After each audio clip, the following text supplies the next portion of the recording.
पक्ष आणि जो नेता भ्रष्टाचार करून राजकारणामध्ये वापरतो, त्या महाराष्ट्रात या भारतीय जनता पक्षाला, एकनाथ शिंदेला, अजित पवारला छत्रपती शिवाजी महाराजांचं नाव घ्यायचा अजिबात अधिकार नाही. हा पुतळा सुद्धा मगाशी गणेश आपण बोलताना मी ऐकलं, हा पुतळा 6 महिन्यापूर्वी तयार झालाय आणि हा पुतळा सुद्धा गळतोय.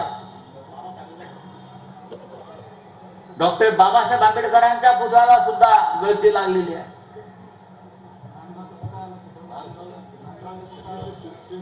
शिवसृष्टी 50-50 लाख रुपयाचे पुतळे साहेब, 50-50 लाख रुपयाचे पुतळे आहेत. त्याच्यामध्ये किती भ्रष्टाचार झालाय त्याचा हिशोब आपल्याला करावा लागेल आणि आपलं सरकार येईल तेव्हा या सगळ्यांची चौकशी लावावी लागेल.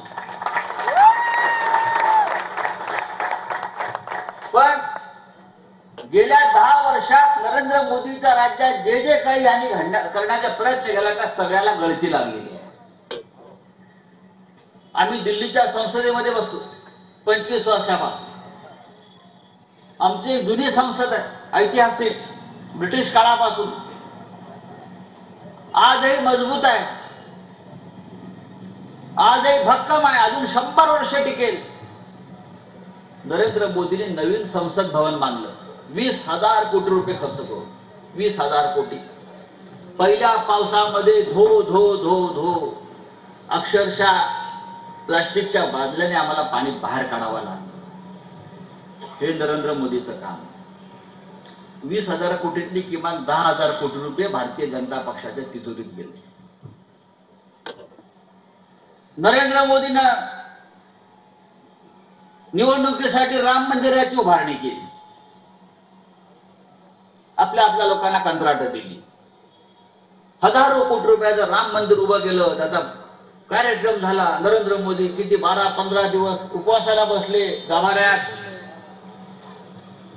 पहिल्या पावसामध्ये प्रभू श्रीरामाचं अयोध्येतलं मंदिर सुद्धा गळायला लागलं. 2 महिने प्रभू रामाच्या डोक्यावर छत्री घेऊन पुजाराला उभं राहावं लागलं. नरेंद्र मोदीचं हे काम आहे. रामाच्या मंदिरात सुद्धा पैसे खाल्ले गेले.